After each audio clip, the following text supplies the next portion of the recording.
Old man, that's a lot of tattoos. Did you earn them? Or just fall asleep at a cheap tattoo booth? That's what Lance Corporal Rourke sneered across the Marine briefing room, his voice echoing off the metal walls as the recruits burst into laughter. The man he mocked, white hair, red t-shirt, blue jeans, didn't even look up. He just kept sipping the cheap coffee he'd poured from the lobby machine. Rourke stepped closer, tapping one of the faded tattoos on the old man's forearm. "Come on, Grandpa. Tell us which prison yard you got this garbage in." More laughter, more arrogance, more fire. The old man finally lifted his eyes, gray, calm, and far too steady for someone they thought was a random retiree who wandered in by mistake. "You want to know what these tattoos mean?" he asked quietly. The room fell silent. Even Rourke stopped smiling, because something in that voice didn't sound like a civilian. It sounded like memory, like war, like death. And the moment he whispered his call sign, "Skull Reaper," the Marine general standing in the doorway dropped his drink, glass shattering across the tiles, because he realized they hadn't insulted an old man. They had just provoked the deadliest Marine to ever walk into that room. Before we begin, take 2 seconds to comment respect and hit subscribe. It tells the algorithm you want more stories about the legends who walk among us without ever asking for applause. The Iron Anchor Marine Training Facility was buzzing long before the old man walked in. Recruits stood shoulder to shoulder in a tiered briefing room, some still smelling like range smoke, others flexing the kind of confidence that only comes from youth and a recent graduation certificate. The walls were covered with mission maps, Marine ethos plaques, and metallic vents pouring out cold air that did nothing to cool their egos. And into that room stepped a man who did not belong. Walter White, 65, maybe 70, white hair combed back, a little white beard, red t-shirt tucked loosely into worn blue jeans, arms wrapped in faded, chaotic tattoos, walked in holding a styrofoam cup of lobby coffee like he had all the time in the world. He did not stride. He did not pose. He did not search for attention. He simply walked to the back row and sat down in the last empty chair, as if the entire Marine Corps Training Command hadn't been preparing for the arrival of a special guest. No one knew his name. Not yet. Lance Corporal Rourke, 23, jawline sharp enough to cut glass, built like he wrestled cement bags for breakfast, noticed him first. He narrowed his eyes, taking in the tattoos, the casual posture, the red shirt. "Why so many tattoos, old man?" Rourke called out loudly, making sure the whole room heard him. "Did you run out of paper, or did you just lose a lot of bets in port?" The room erupted with laughter, deep, rolling, locker room laughter. A few recruits slapped desks. Someone wolf whistled. Someone muttered, "Why's Grandpa even here?" Walter didn't look up. He stirred his coffee slowly, as if deciding whether it needed more sugar. That only emboldened Rourke. "Seriously," he continued, walking toward him with a smirk. "This is a Marine facility.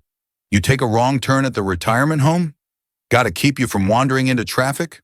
Another wave of laughter, another ripple of arrogance, another test of patience. But Walter's face didn't move. His eyes stayed down. He didn't twitch, flinch, or react. He simply took a sip. Rourke reached the back row, planting a hand on Walter's desk. "Hey, I'm talking to you." Walter exhaled softly, not annoyed, not afraid, almost disappointed. That was the first moment the room shifted, just slightly, because the young Marines expected anger, or confusion, or fear, something to feed off of. But Walter acted like he'd heard children arguing over crayons.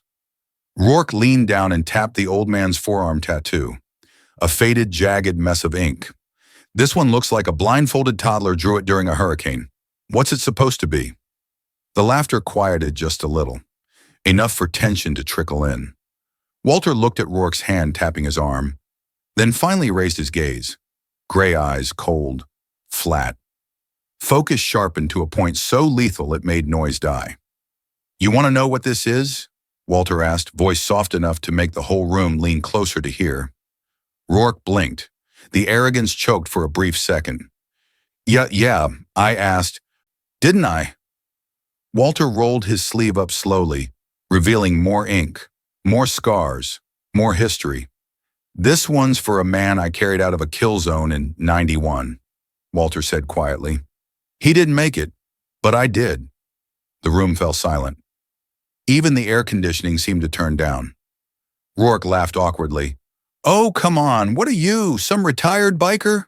Don't tell me you think we believe." The metal briefing room door slammed open. Marine General Hale, 6'3", ribbons stacked to his heart, cover tucked under his arm, stepped inside holding a glass of iced tea.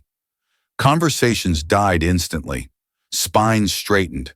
Every Marine snapped into half attention. Except Walter. He didn't move at all. Hale scanned the room with the impatience of a man who hated wasting time. "All right, everybody settle. Our guest?" Then his eyes landed on Walter. The glass slipped, shattered across the floor. Tea splashed across Hale's polished boots. Pure, unfiltered shock froze his expression. Rourke frowned. "Sir? Everything okay?" Hale didn't answer him. Couldn't. He stared at Walter like he'd seen a ghost step out of a coffin wearing a red t-shirt. "General?" a recruit whispered. "Who is he?" Hale swallowed hard, chest tightening. "Please tell me I'm not imagining this," the general whispered. "Walter, is that really you?" The room exploded with whispers. "Wait, he knows him? Since when do generals drop glassware? Who the hell is this old dude?" Walter finally stood. Slowly, bones cracking quietly like old branches. He walked toward Hale with a limp so subtle only a trained warrior would notice. The general's voice shook. What do I call you now? You still go by that name?" Every Marine leaned forward, breath held, waiting. Walter lifted his sleeve slightly, revealing a mark, unmistakable even through old ink. And with a voice that didn't need to be loud to silence a room, he whispered, "Call sign, Skull Reaper." Hale's hand trembled. One recruit cursed under his breath. Rourke nearly fell backward against a desk, because that name wasn't a rumor. It was a myth, a battlefield ghost story passed down by Marines who never forgot the things that kept them alive. Hale stepped forward, voice breaking. "I thought you died," the reports said. Walter cut him off with a soft shrug. "Reports are often written by people who weren't there." A few Marines looked at each other, their hands shaking slightly. Rourke swallowed hard, his face losing all color. Sir, I didn't know." "I didn't." Walter turned to him. Not angry, not smug, just tired. "You judged ink," he said, "not the man wearing it." Silence fell so heavy you could hear the broken glass settling on the floor. General Hale straightened his uniform, regained his voice, and faced the recruits. "Marines," he said firmly, "you will sit, you will shut your mouths, and you will listen, because the man in front of you is the most dangerous Marine I have ever served beside." Every seat was taken within seconds. No one breathed normally. Even Rourke lowered himself slowly, like a man walking into a courtroom to face a sentence. Hale turned back to Walter. "You ready to tell them?" he asked quietly. Walter stared at the room, at the young Marines who thought they understood war, pain, survival. Then he nodded once. "Yeah," he said. "They need to hear it." And before anyone could ask what it was, the power cut. Lights flickered off. Emergency lamps glowed red. A warning alarm began to pulse. Every Marine shot to their feet as the building shuddered. And part one ends right here. Cliffhanger. Because danger wasn't supposed to exist here. Not today. Not on a training base. Not with a living legend standing in the room. The emergency lights pulsed red across the briefing room, washing every young Marine in a ghostly glow. The electricity hummed back to life a moment later, but the tension didn't fade. Not with the way General Hale was staring at Walter. Not like a superior looking at a civilian, but like a soldier looking at the man who once pulled him out of a battlefield crater in the rain. "Everyone sit," Hale ordered, voice strained. "This isn't an attack." Power grid hiccup. The recruits obeyed instantly, but their eyes stayed locked on the old man in the red t-shirt. Walter didn't return to his chair. He remained standing, steady, centered, too calm for a man who'd just been mocked minutes ago. Rourke shifted uncomfortably in the front row. His earlier bravado had evaporated, leaving behind a trembling silence that clung to him like sweat. He looked down at his boots, ashamed to lift his head. General Hale cleared his throat. "Marines, You want to know who you insulted? You want to know why my glass hit the floor when he spoke his call sign? He looked around the room slowly. Then listen. Walter's fingers curled around the edge of the podium as he stepped up to it. For the first time all morning, the room felt like a church. Reverent. Heavy with the presence of something older than everyone inside. Hale continued, "Some of you may have heard stories. Old ghost tales Marines passed down in the barracks. About a recon operator who survived things no unit ever walked away from. A man who vanished from every official record because the missions he was sent on weren't supposed to happen." A murmur spread through the rows. Someone whispered, "No way." Another said, "Skull Reaper's not real." Walter's voice cut through the whispers like a knife. "He's real enough." Every spine stiffened. Walter didn't smile, didn't brag, didn't look proud. He simply rolled up his sleeve, exposing ink faded by time, cracked skin etched with scars beneath the tattoos. "This one," Walter began, pointing to a chaotic swirl of black lines, "wasn't drawn by an artist. It wasn't drawn in a shop. It was done with a needle I heated over a ration stove after a mission went bad." The room leaned forward. "We were in Colombia," Walter continued quietly. "Jungle thick as cement. 6 men in my recon team. Only 2 of us made it out." He traced the jagged ink. "This marks every river we crossed while carrying the wounded through 14 miles of swamp." Rourke's jaw twitched. His earlier laughter now felt like a stain he couldn't scrub off. Walter shifted his arm, revealing a larger symbol. An ugly star, warped and irregular. "This one's from the Gulf," Walter said. "Night op, sandstorm hit. We lost comms, visibility, and half our support. I grabbed a Marine who'd been shot twice and dragged him through a mile of fire and glass. This covers the burn scar from the fuel tank that exploded next to us." A few Marines swallowed hard. The story didn't feel like legend anymore. It felt too real, too raw, too close. Walter lowered his arm. "You kids think tattoos are for show. Mine aren't. They're receipts." The room went dead silent. Rourke raised his hand, timidly, nothing like the loud-mouthed Marine from moments ago. "Sir, Walter, why'd you cover them with ink? Why not leave them as scars?" Walter looked him in the eye for the first time all day. That stare made Rourke freeze. "Because scars remind you of pain," Walter said. "Tattoos remind you of who survived it." A palpable shiver ran across the room. General Hale stepped up beside him now, voice steady. "Marines, I met Walter when I was a lieutenant. We were ambushed outside Fallujah. Our squad was pinned, radios dead, night sky lit with mortar trails. We thought we were done. Then this old man you mocked, crawled out of the dirt with a cracked helmet and a rifle that barely worked." Hale paused, voice tightening. "And he carried 3 of us out under fire." One recruit covered his mouth with his hand, trying to hide his shock. "He wasn't part of our unit," Hale continued. "Wasn't even supposed to be in that region." Hale exhaled slowly. "But Marines don't ask why a miracle shows up. They just follow it." Walter didn't interject, didn't soften the story, didn't take credit. He simply lowered his eyes and whispered, "I did what Marines do." A moment passed before Rourke finally stood, unable to sit under the weight of his shame. "Walter," he said, voice trembling, I'm sorry, I didn't know. I shouldn't have." Walter raised a hand, silencing him gently. "You're young. Young men judge quickly. Experience teaches slower." Then Walter added, "But remember this. Never assume the quiet man is harmless. Sometimes he's quiet because the things he's done don't fit in a room like this." The entire class lowered their eyes. The silence was thick, alive, pulsing with respect so heavy it felt like gravity itself. Walter took a seat now, not because he was tired, but because the lesson had landed. General Hale clapped his hands once. "Listen up. This wasn't a story to amuse you. This was a warning. The world is changing. New threats, new enemies.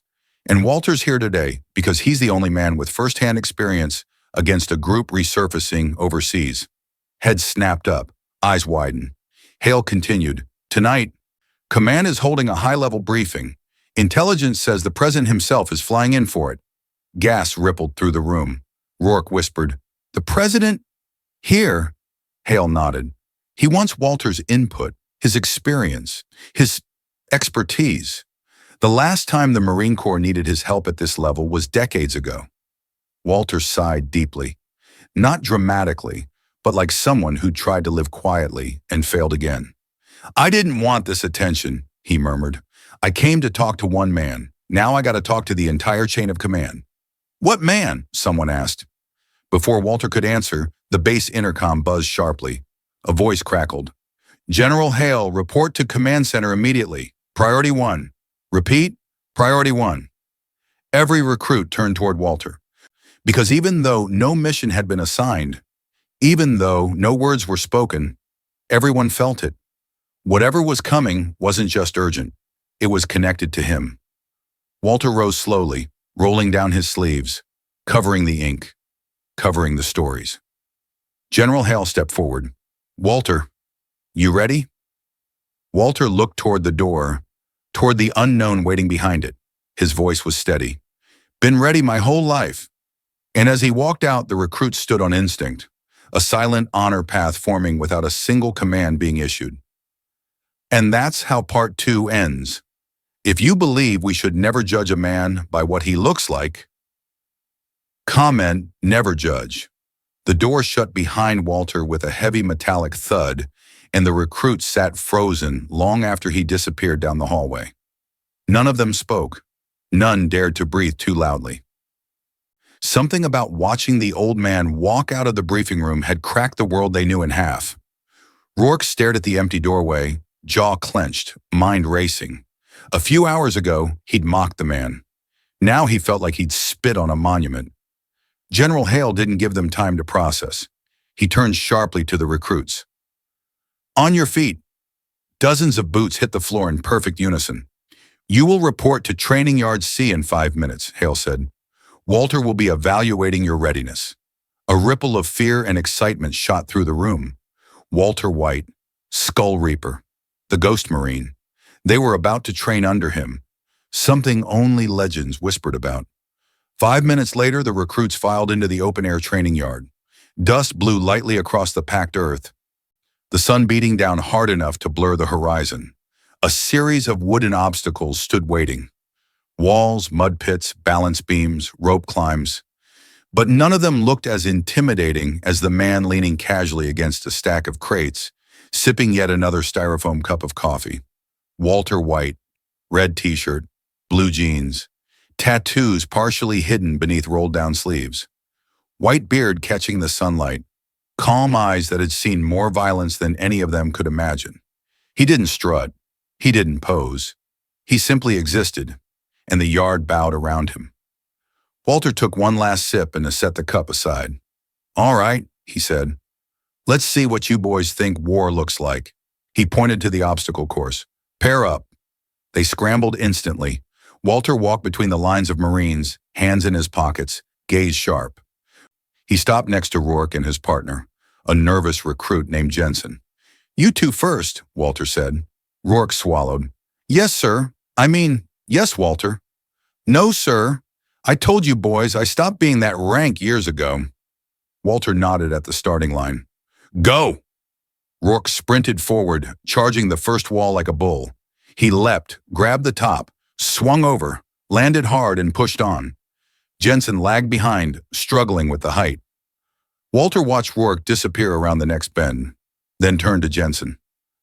"Climb," Walter said. "I'm trying," Jensen started. Walter stepped closer, pressing a palm to the wall. "You're not trying. You're panicking. Big difference." Jensen blinked rapidly. Walter didn't yell, didn't curse, didn't bark orders like a drill instructor. He whispered, "Put your left foot here," he said, tapping the wood. "Right hand here. Pull, don't jump. Use your bones, not your muscles." Jensen followed the instructions and, to his own shock, lifted himself over the wall. Walter nodded once. "Not bad." The tension break lasted 2 seconds. Then the first spike hit, A loud alarm blared behind them. A Marine staff sergeant burst out of the command building and jogged across the yard toward Hale. "General," he shouted, "Intel Cell Beta needs you right now in Priority Alpha." Hale's expression hardened instantly. "What happened?" The sergeant hesitated, glance flickering toward Walter. "A satellite sweep picked up something unusual off the Gulf," he said. "Coordinates match, well," he lowered his voice, "they match one of his old operations." Every recruit looked at Walter. Walter's jaw tightened. "Show me." Hale nodded. "Follow me." But before they could leave, Walter turned back to the recruits. "Keep training, and remember something." He pointed to the obstacle course. "Pain doesn't come from muscle, it comes from quitting." Then he followed Hale and the sergeant toward the command center, leaving Rourke standing frozen in place. Jensen whispered, "What do you think that alarm was for?" Rourke didn't answer. He couldn't. All he could think about was how Walter spoke like a man expecting a threat, not a drill. The second tension spike came 30 minutes later. Training continued, but the air felt off. The Marines struggled through Walter's techniques. Controlled breathing, efficient climbing, silent takedowns. Each one deceptively simple, but brutally effective. Every movement he taught had the weight of a battlefield behind it. Then the first news van pulled up outside the training gates. Then a second. Then a third. Within minutes, half a dozen reporters were lined up against the fence, cameras out, shouting questions. "Is it true a legendary Marine is on base? Is Skull Reaper actually alive? Were there classified missions in the Gulf connected to him? What operation is he advising today?" Marines at the gate forced them back, but the damage was done. The rumor had escaped. Whispers turned to chatter. Chatter turned to speculation. Speculation turned to fear. In the training yard, even the recruits felt the shift. Jensen ran up to Rourke, panting. "Why is the media here? They never show up unless someone huge is visiting." Rourke wiped sweat off his forehead. "Someone huge is here." Jensen stared. "You mean Walter?" Rourke nodded slowly. "Yeah." The third tension spike didn't wait long. An hour into training, the sound of engines thundered overhead. Not small aircraft, not helicopters Marines use for drills. This was heavier, lower, authoritative. A dark gray C-32 aircraft, unmistakably a government transport, began descending toward the airstrip on the far side of the base. Recruits shielded their eyes. "This isn't happening," one whispered. That's from D.C., isn't it?" No way the president would fly here." General Hale marched back into the training yard, tension in every line of his shoulders. He approached the recruits, but his eyes stayed on Walter, who stood with his back to the sun, silent as a statue. "Walter," Hale said quietly. "He's here." Walter didn't turn, didn't speak, didn't blink. Only his fingers flexed, barely. The President of the United States was on the base. Not for a ceremony, not for an award, but for a classified meeting with Walter White. The recruits stared in disbelief. General Hale continued, voice low. "Intel confirms it. The threat resurfacing overseas. It's tied to one of your old missions. He wants to hear your briefing personally." Walter exhaled slowly. The way a man breathes before stepping onto a battlefield he thought he'd left behind forever. And then the base intercom boomed. "Attention all personnel. Marine 1 inbound. Secure all zones. Repeat, Marine 1 inbound." Every recruit's heart stopped. Walter reached down, adjusting the cuff of his red shirt like a soldier putting on a uniform. Rourke swallowed hard. "Sir, Walter, what are you going to tell him?" Walter turned his head slightly. Just enough for the recruits to see his eyes. Cold, focused, ready. "The truth," he said.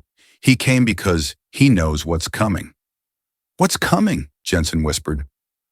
Walter looked toward the airstrip as the rotor of Marine 1 appeared on the horizon. "Something I hoped I'd never see again." And as the thundering helicopter descended, kicking dust across the training yard, the Marines realized something terrifying. The greatest Marine of their generation wasn't being honored. He was being summoned, because a new war was coming, Marine One touched down in a roar of wind and dust, the spinning rotors whipping the air into a storm that forced even seasoned Marines to brace themselves. But Walter White, the old man in the red t-shirt and blue jeans, stood still in the whirlwind. Not out of arrogance, out of familiarity. He'd stood in storms far worse, storms made of bullets and fire instead of wind. As the dust settled, Secret Service agents fanned out in tight formation, black suits contrasting against the harsh daylight. They scanned rooftops, windows, the training yard, every shadow. Their movements were sharp, synchronized, but even they slowed when their gaze passed over Walter. Something in his eyes, something carved into his posture, made even the most hardened agents take an extra second to assess him. General Hale stepped forward. "All personnel, stand by. The president is on deck." The recruits scrambled into formation, hearts pounding. Rourke stood at the front, sweat sticking his hair to his forehead, but he didn't dare wipe it, not with the president's arrival moments away. The helicopter door opened. The president stepped out, flanked by agents. He didn't smile. He didn't wave. He walked straight toward one man, Walter White. That alone sent electricity through the field. Presidents didn't walk toward people like him. They waited for people to approach them. The fact that the most powerful man in the country crossed the space instead told every Marine everything they needed to know about who Walter really was. "Walter," the president said as he reached him, voice uncharacteristically soft. "It's been a long time." Walter nodded gently. "Mr. President?" The president shook his hand firmly. "Thank you for coming. I wish it were under better circumstances." Hale and the recruits exchanged glances. What circumstances? What threat was so severe that the commander-in-chief had flown across the country without warning? The president gestured to the command building. "Let's talk inside." As they walked, the recruits watched through the glass. Walter moved beside the president, not behind him, not to the side, but level, equal. Someone whose counsel mattered as much as the man running the nation.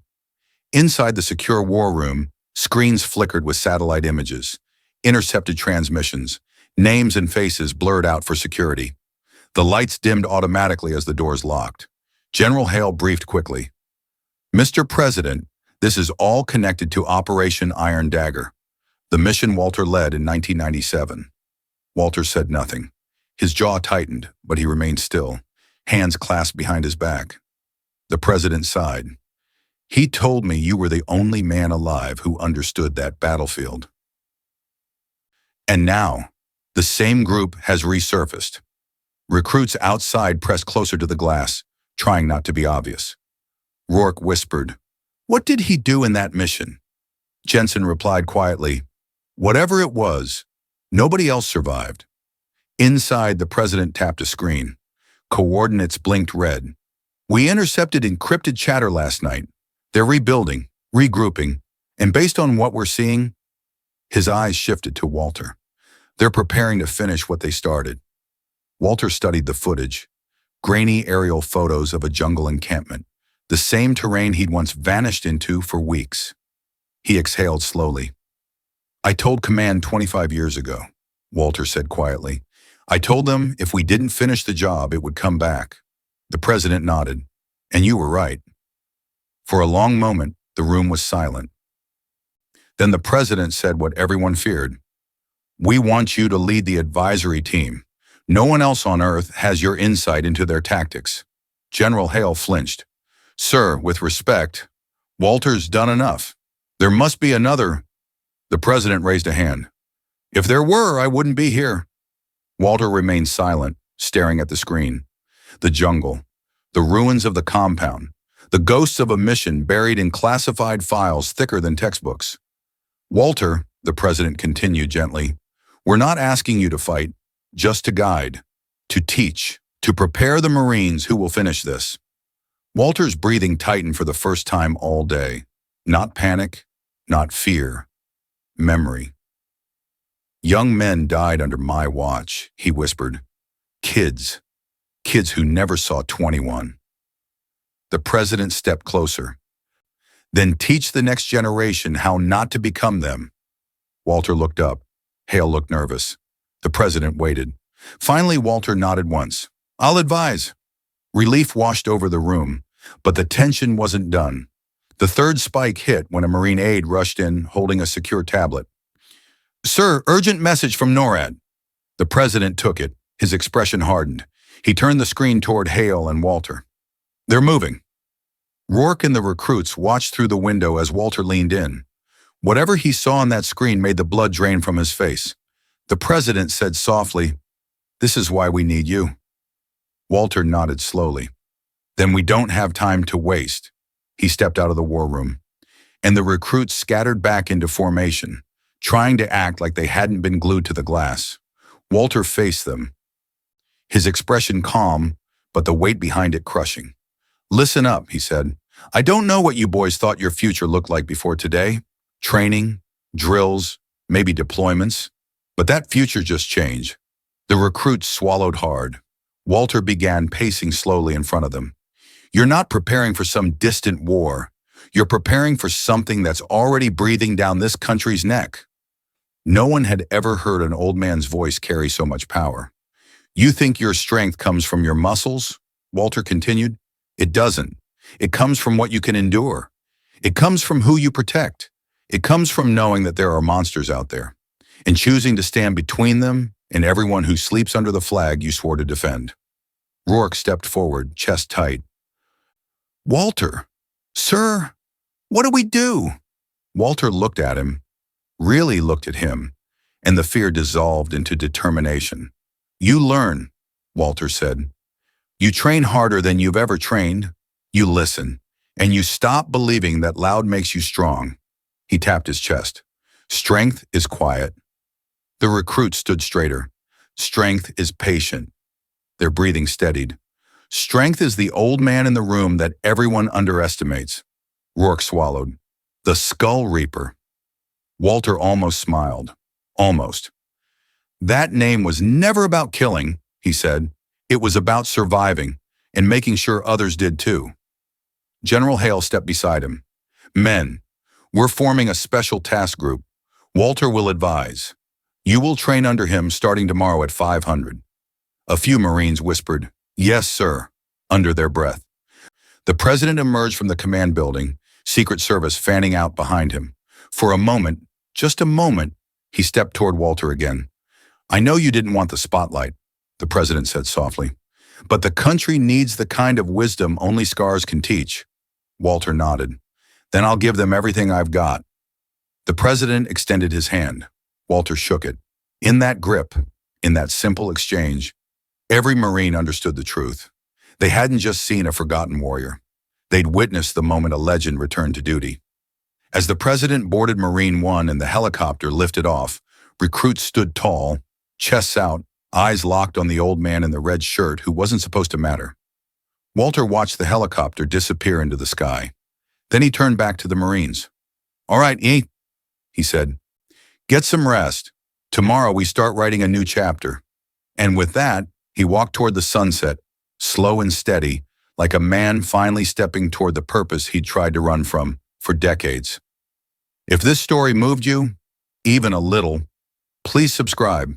These stories take hours to craft, and your support is the only thing that keeps this channel alive. If you want more stories about the quiet heroes walking among us, please, I'm asking from the heart, hit that subscribe button.